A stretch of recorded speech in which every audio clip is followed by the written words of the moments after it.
What is up, everyone? It's the Raw Prospect Podcast. We are back for episode 62. Today is March 27th, I believe. Oh man. What a 26. 26th. Yeah. And joining me as always, the Stat King himself, Michael Ween. What is up, man? What is up? We are back. Welcome back to the Raw Prospect Podcast, episode 62. We have an absolutely packed show today. We're going to start by doing our Sweet 16 bracket, starting with the Sweet 16 predictions and going all the way through to the national championship. Then we are going to talk about the deals that went down at the NBA trade deadline. Very busy day yesterday. And then we'll finish up with our first mock draft of the draft season. We're kicking off our NFL draft season coverage with a mock draft, a shortened mock draft with just the top 10 picks, as some trades went down today that sort of altered the draft order in a very important and interesting way. So we'll get into that at the very end. But with that, we have a lot to do. So let's just go ahead and jump right in. Right. And we're going to make a change to the formatting for this episode since it's going to be such a long episode. We're going to take breaks in between segments. So we're going to cut it up. Each segment is going to have its own video on YouTube so that you guys can cherry pick the topics that you actually want to listen to. You don't have to listen to the whole thing. Obviously, you still can listen to the whole thing. We're going to still release the full episode as well. But that's a new thing that we're going to do. And one thing is just let us know if you like that format. We can keep doing this for every episode, even for the shorter ones, if that's what y'all prefer. But like Michael said, we have a lot to get into. So let's do it. Let's do this Sweet 16 bracket stuff. Let's do it. Me and Michael So, both made brackets. So what we're just going to be doing is we're just going to break down each game from the Sweet 16, and then um, we'll cover briefly what will happen, what we think will happen in the following rounds, and pick who will be our national champion. So, Michael, if you want to go first, just go right ahead. yeah, so before we get into this, real quick, I encourage you all to go back and listen to our episode, which we recorded on Wednesday night. This is being recorded on Friday night and will be released likely on Sunday sometime. I encourage y'all to go back and listen to episode 61 so you can get a recap of what happened last weekend during the first weekend of the NCAA tournament in March Madness. We recap sort of like the winners and losers. So if you're not familiar with what's gone on so far, then go back and listen to that. But we'll start our predictions in the top left region of the bracket, the West region. I guess I'll go through both games, and then I'll let you go through both games. The first game is the Gonzaga Bulldogs, the number 1 overall seed, facing off against the number 5 seed Creighton Blue Jays. I have Gonzaga advancing, probably winning by double digits. If you don't know already, they've been the best team in the country from start to finish. They rank first in offensive efficiency with a rating of 126.4, and they're also first in effective field goal percentage. They're efficient. They don't turn the ball over. They have 4 or 5 very elite scorers. Jalen Suggs is playing great lately, the 5-star recruit, their highest rated recruit in program history. And then you go along with Corey Kispert, arguably the best shooter in the country. Joel Ajayi, a versatile defender on the wing. This team just has Drew Timme on the inside. I believe he had like 30 and 13 in the matchup against OU. He was the player and MVP of that game. They just have too many weapons. And I can't see a way, barring an injury or a COVID case, that they lose this game. And then maybe my favorite matchup of this weekend It will be the other matchup in the West, which is a Pac-12 showdown between the USC Trojans and the Oregon Ducks. If you don't know already, USC totally dismantled Kansas. I picked them to beat Kansas, but not in that way. They just totally, absolutely destroyed them in every way, shape, and fashion. I'm going with USC to advance here. I just think that the forwards on the inside and Isaiah Mobley and Evan Mobley, they're brothers, will cause problems for an undersized Oregon Ducks team on the interior. And I just like USC's chances, given that they did beat Oregon in their last matchup without Isaiah Mobley, who's a big who can stretch the floor and knock down threes, which we saw an abundance of in that matchup against Kansas. I think they'll continue to shoot well. I think they have more interior defense, and I like the Trojans to move on to face Gonzaga in the Elite Eight. So those are my Sweet 16 predictions for the West region. But I want to get your thoughts now on both Right. games. So Gonzaga and Creighton, I did have Gonzaga advancing as well. They are clearly, as you said, the front runners, and I think they got a good draw for the teams that they have coming up on their bracket. I think that's a good luck for They got a them very good as draw. well. But Gonzaga, moving on, I think it's a bit of a no-brainer, but you never know. It's March Madness. It's one game. Anything could happen. But Gonzaga's talent is just it's just a step above Creighton's, to put it simply. And then USC and Oregon. This was a much tougher game to pick, actually, but I did go with USC as well. Evan Mobley has been really impressive, and I went back and watched that game from last weekend. He looks incredible. I mean, this team, they play well as a group, and I think their chemistry is really well. They're cohesive, and they fly around defensively. Um, so I think that just bodes well to winning. But with that, all that being said, these teams know each other. So I think no matter what, this is going to be a barn burner. I think this is going to be one of the best games of the weekend, definitely. Um, so I guess we'll move on to our East picks. Yes, let's move down to the lower left region of the bracket, the East region. I'll go ahead and start us off. We have the number 1 seed Michigan Wolverines facing up against the number 4 seed Florida State Seminoles, who, if you guys don't know, and I believe I mentioned this last podcast, I originally had Florida State advancing all the way to the Final Four, so I'm very high on Florida State. I am picking them to beat Michigan, but in a close game. I believe I need to stick to my guns on this. They, first of all, they're first in the country in average height, so they're going to have no problem whatsoever at matching up with Hunter Dickinson on the interior. They've always been long and athletic, good on the defensive end. Leonard Hamilton's an exceptional coach. He's on that Hall of Fame trajectory, and he'll get in sometime soon. And they're also very good three-point shooting team. Michigan's also sound defensively, but I believe that Scotty Barnes, MJ Walker, those exceptional two-way wing players on the outside will make some shots.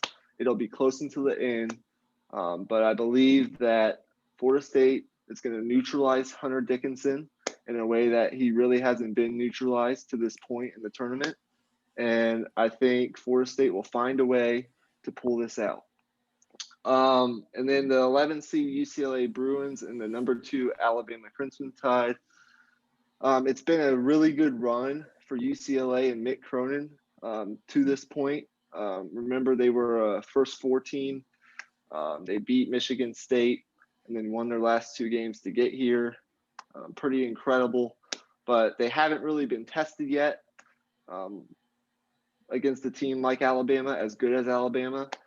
I think Alabama um, will play to its strengths, which is shoot a ton of threes, make a ton of threes, and then play relentless and tenacious defense. I don't think UCLA has seen a defense like this yet that's as tenacious and relentless and as athletic as Alabama. Nate Oates, the Crimson Tide's coach, has done an exceptional job and could be in the running for the Texas head coach opening, but that's another story for another day. Um, so yeah, I just think Alabama is probably the best team UCLA has seen so far, and I think they'll eventually run away with this game in the second half. They're third in the country in defensive rating, so it's going to be really tough for UCLA to match their athleticism on the wing, and also to score on this defense if they're not just making their threes. If they don't, get hot from three, I find it to be really difficult for UCLA. But they've had a great run. I think Alabama will advance though.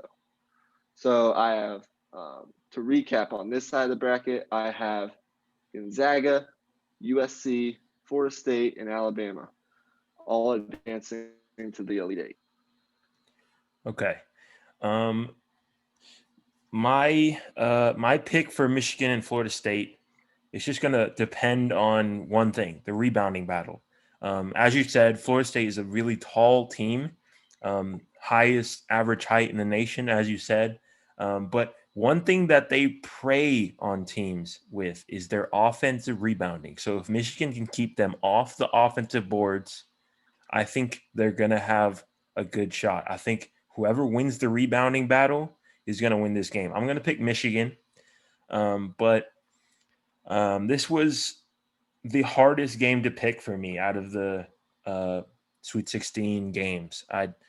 I really think this might be overtime. This might be just a coin flip. I really do. These are two elite teams. Like these are probably if I were just to rank the teams left, these are probably in the top four, I'd say.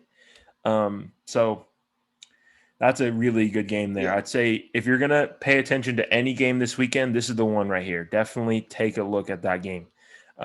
And then for Alabama and UCLA, as you said, Alabama, they shoot a ton of threes. They get out in transition. They play great defense.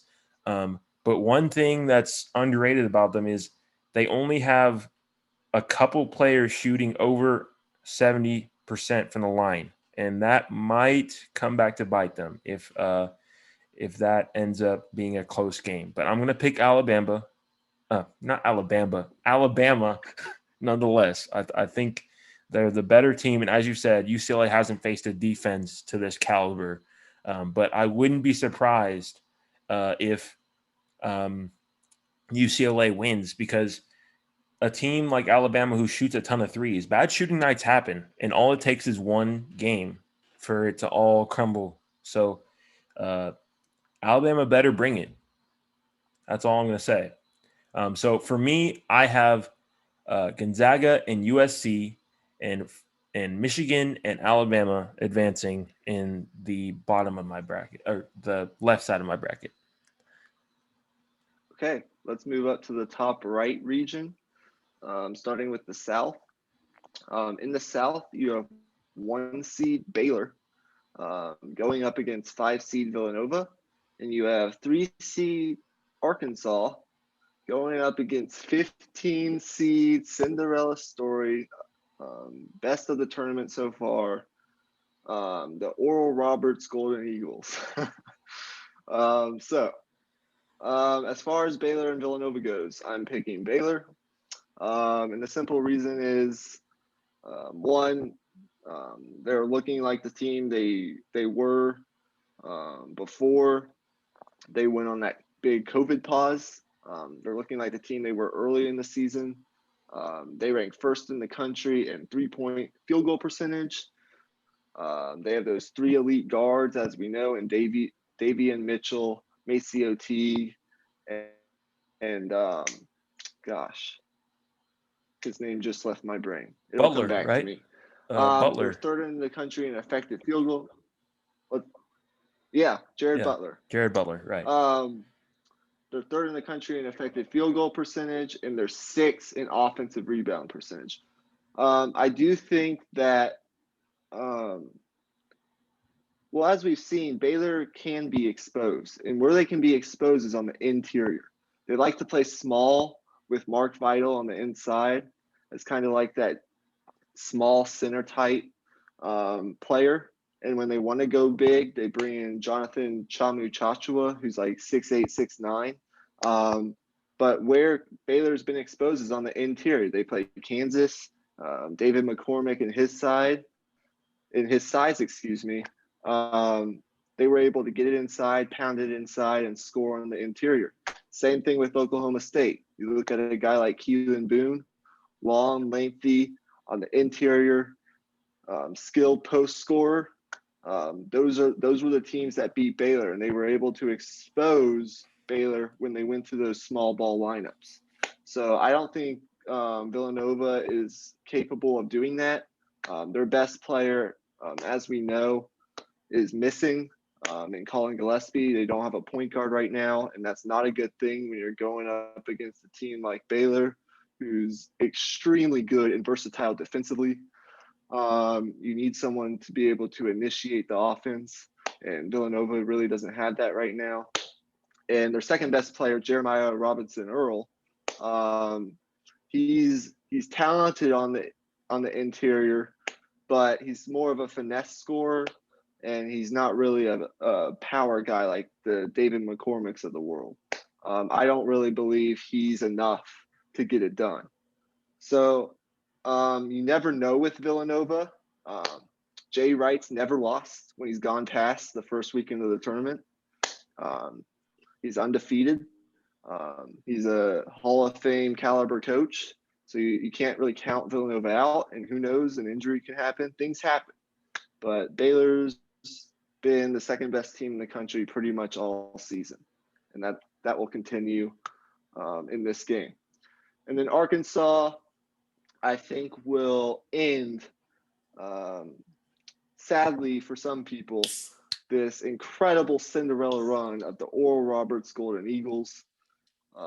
If you look at Oral Roberts, they're led by their point guard, Max Aidness, I believe is how you say it, or something like that. And their dominant forward in Kevin O'Banner. Those two players, and this is incredible, have accounted for 72.4% of that team's points so far in the tournament. So almost 3/4 of their points coming from two players. I think Arkansas is athletic enough, versatile enough defensively to come up with a plan to stop the pick and pop action between the two players that's been so effective to this point in the tournament. And they played earlier this season, and Arkansas won. I don't believe it will be any different this time around. Eric Musselman's a very, very good coach, underrated as such, I believe. And I believe given a couple days to come up with the game plan, now that we've seen Oral Roberts in 2 games, he'll come up with the plan and they'll stifle those two players and they'll run away with this game. But incredible run for Oral Roberts. Either way, you can't really take anything away from them, beating Ohio State and then Florida. One very good team and another really good team. So unless Oral Roberts is able to continue that just incredible shooting from the perimeter that they've had up until this point in the tournament, I don't see a way they can win this game. But I'd like to see what you think. Well, it's funny because I actually picked Oral Roberts, but I think you convinced me otherwise. I think you actually swayed me the other direction.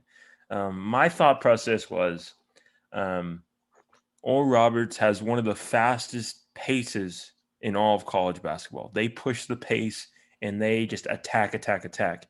They also have the leading scorer in the country for the entire season.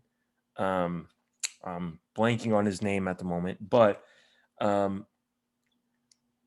either way, I change my pick. I'm going to pick Arkansas for that game for all the reasons you just said. I think I underrated um, how good defensively Arkansas is. I saw the first round game where uh, I forgot who they played. I think they played Colgate and they were down like 8 or 10, like late in the Yeah. second half, and they were on the ropes. So that made me kind of hesitate a little bit, you know. Um, Yeah. but I think since then they've been extremely efficient. But at the same time, I wouldn't be surprised if Oral Roberts won. So that's going to be a really interesting game. I don't think people should count out Oral Roberts, as crazy as that sounds. But for the other game, I did pick Baylor, Yeah. but I oh, go ahead. Oh, go ahead and say what you wanted to say there. Hello. I was just gonna say I won't be surprised if anything happens. I will be some surprised if Gonzaga loses before the Final Four, but um, I won't be surprised if anything else happens, as you were saying. But go ahead. Mhm. Okay. So Baylor, I did pick them to advance, but I also hesitated with this one as well. Um, Villanova, to put it simply, a lot of people counted them out. As soon as Colin Gillespie went down and they lost in the Big East tournament pretty early, everybody just went, oh, geez, Villanova, they're in the doghouse.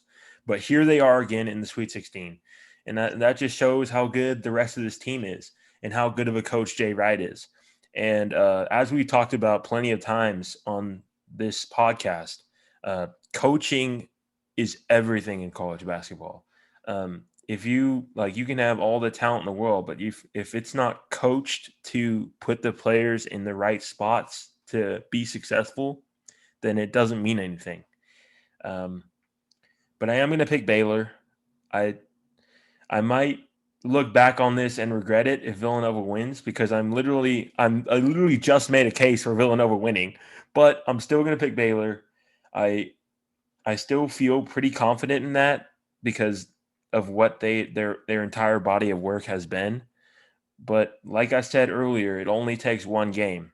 And It only you takes one game. identified that they're very small inside. So I'm interested to see how they attack that. Yeah, it'll be interesting. I think the coaching matchup is more interesting. I guess more than any other in any other game with Scott Drew, who's a very good coach or is becoming a very good coach, and Jay Wright, who is already a Hall of Fame caliber coach. Right. So the coach, if the game is close late, I think it'll be more. It'll come down to um, coaching decisions, and that could play a big role if it's close. So the Midwest. This is I guess I call this the upset-filled region. I guess you have Loyola Chicago, who's an 8 seed but plays like a 3 seed, and Oregon State facing off. And then you have Syracuse, who, oh my God, it just seems like people count out Syracuse like right before the conference tournament starts, and then they get into the tournament as like a bubble team, and they just go nuts. And then you have Houston, the 2 seed. So for my predictions in this region, I have Loyola of Chicago and Sister Jean advancing past Oregon State. Oregon State, great run to this point. We talked extensively about it in the last podcast.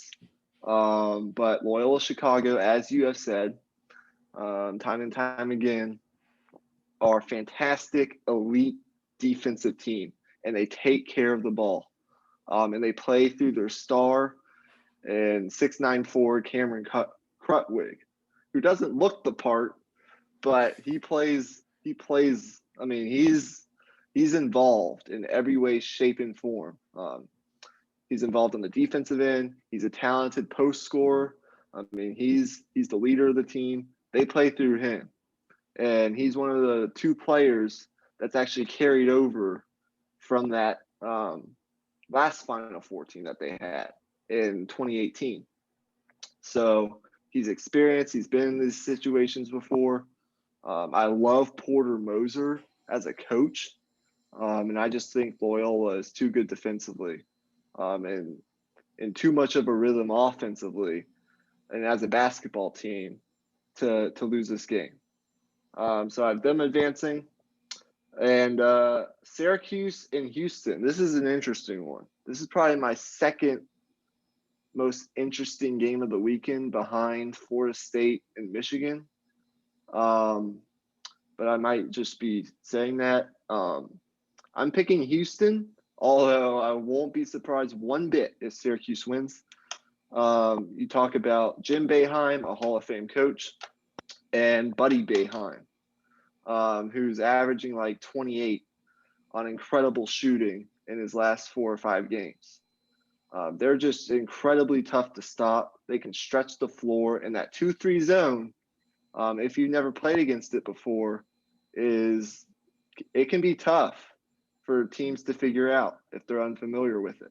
So Syracuse has those things working for them, but I think Houston they're very good. I know people sometimes worry about their offense. It's been stagnant at times in this tournament, and they had to come back. They had an incredible comeback against who was it? I'm forgetting, but they had that incredible comeback. They're incredible defensively. They're 11th in defensive efficiency, and they're actually really good at stopping what Syracuse is really good at, which is three-point shooting. They rank 12th in three-point field goal percentage defense, holding opponents to 28% from the outside. I just think, I don't know why. I think that comeback in the last round is gonna spark them a little bit. It'll give them a wake up call, but it's also, I think, gonna spark a little bit of a run for this Houston team. This is the most hyped Houston team since the what do they call it? Those teams back in like the Yeah, 80s. I know what you're talking about. What is it I'm called? forgetting, but maybe I'll look it up here in a second. But yeah, I just think Houston, they had the transfer from Kansas from last year. It's Phi Slamma Jamma, I think. Something like that. Yes. This is the most hyped team since that era. I think, as I was saying, they're going to get a spark, a wake-up call, whatever you want to call it. Syracuse will keep it close because of their ability to shoot and their defense. I just think Houston has more talent, a little bit more talent, especially on the interior. And I think that defense will eventually show its teeth. And they'll advance to play Loyola, which will be a really interesting matchup in the Elite Eight between two very, very good defensive-minded teams with defensive-minded coaches. So I have Loyola and Houston going to the Elite Eight. Yeah. So for me, I obviously for Loyola Chicago and Oregon State, I picked Loyola Chicago to move on. If you've been listening these last couple of weeks, y'all know that I'm very high on Loyola Chicago, and I think they continue their run. Obviously, Oregon State, they had a great run through the tournament, and they got hot at the right time.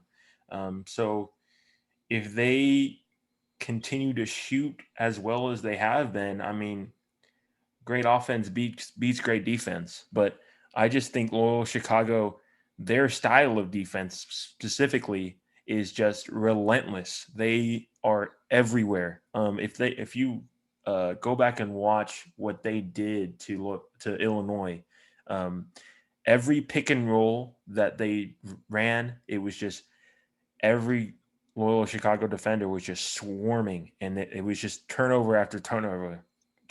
I can't talk today, but I think that will continue, and that style of defense wins in the tournament. There's no doubt about it, especially with as efficient of an offense as well as Chicago has.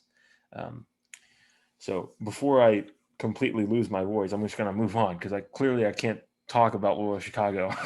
um, so Houston and Syracuse. I did pick Houston to move on. This was a tough game to pick. Um, I I really haven't seen Houston play at all. So that made it even tougher. I saw the Syracuse games from the first couple of weekends, but I wasn't able to watch Houston at all. So this will be a really interesting game for me to see what Houston is made of, because Syracuse is going to test them. I know that for a fact, that no matter what, I feel like this is going to be for sure a close game. Um, so a really good slate of games for the tournament Yeah, here. We got a nice mix of very. Cinderella teams and just powerhouses, which is this is just really good. You want a mix of that. So now that we finished up our Sweet 16 analysis and our predictions for all the games, let's briefly touch on the rounds all the way through to the championship and what our brackets look like in each region. So for Right. me, I have um, in the West, I have Gonzaga beating USC. And in the East, I have Alabama actually advancing past Florida State. But what do you have in those two regions? I have Gonzaga advancing against USC as well. And then, of course, I have Michigan and Alabama, but um, I have Michigan advancing past Alabama. That was really just that was another Okay. coin flip. I'm not going to really get into analysis there because that game might not even happen. So, so that would make it to where Gonzaga and Michigan play in the Final Four, the 2-1 seeds, and then for you that would be Gonzaga and Florida State. Alabama. Oh, Alabama. Oh, you picked Gonzaga and Alabama. My Alabama. bad. Yeah, Oh, I'm interesting. actually, I'm pretty confident in Alabama now. I've seen them play a couple times, and I just like what they present defensively.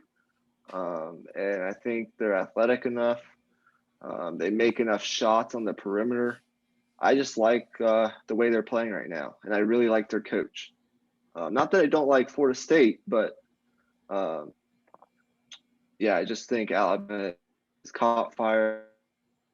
In the South, I have Baylor advancing to the Final Four over Arkansas, and I have Loyola Chicago beating Houston to advance to face Baylor. So I have my Final Four at this moment is 1 seed Gonzaga, 2 seed Alabama, 1 seed Baylor, an 8 seed, but really like a 3 seed Loyola Chicago.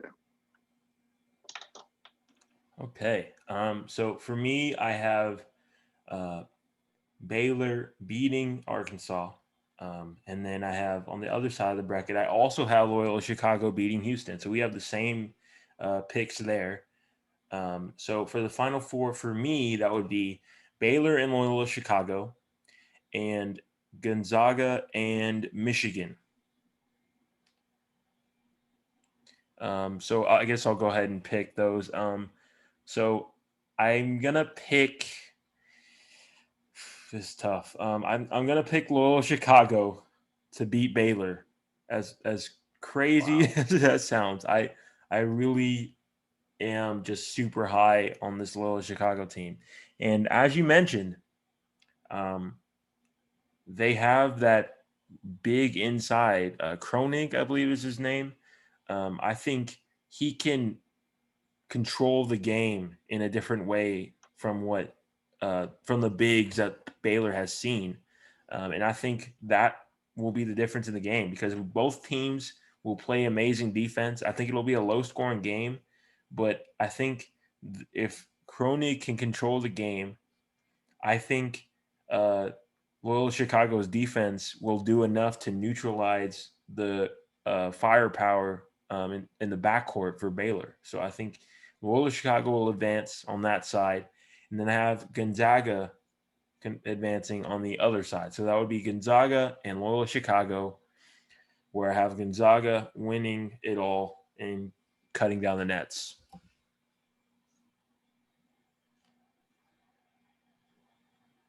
Okay. I have so I have Gonzaga beating Alabama, obviously. I just think they're too good. Mm-hmm. And I have Baylor beating Loyola Chicago. So part of that is Big 12 bias. And I just think Baylor, I think we've been destined for this since the start of college basketball season, despite all the madness and everything that could happen between now and the Final Four with health and all that. I think these two teams have been the best start to finish. I just think we're destined for a showdown between Mark Few and Scott Drew. They rhyme, sort of. Yeah, kind of, yeah. And think about that. I mean, you'd have, between both starting lineups, you'd have, I mean, 5 like NBA level talents on each side. I mean, I'm not kidding. I think it'd be a great game, but I have Gonzaga winning 84-77. I actually picked the score because I'm doing the ESPN bracket second chance, so I had to put in a score. And, Yeah, I had the score at 89-88 because I just put something random in, but I wasn't gonna say it on the pod because I don't even looking back on it, I don't think it'll be that high, but we'll do probably next week. We're gonna get into more draft stuff next week, and obviously we have some baseball stuff we have to do, but I think we'll probably do a Final Four preview if I had to guess. But we don't know yet. But that's going to do it for this segment. We both have Gonzaga winning the championship. I think those are two very good, confident picks. But yeah, that's our Sweet 16 bracket predictions. Right. And if you're watching the video on this, please hit the subscribe button if you haven't already. Drop a like on the video, share it with your friends, and if you're listening to the full podcast, we'll see you on the other side.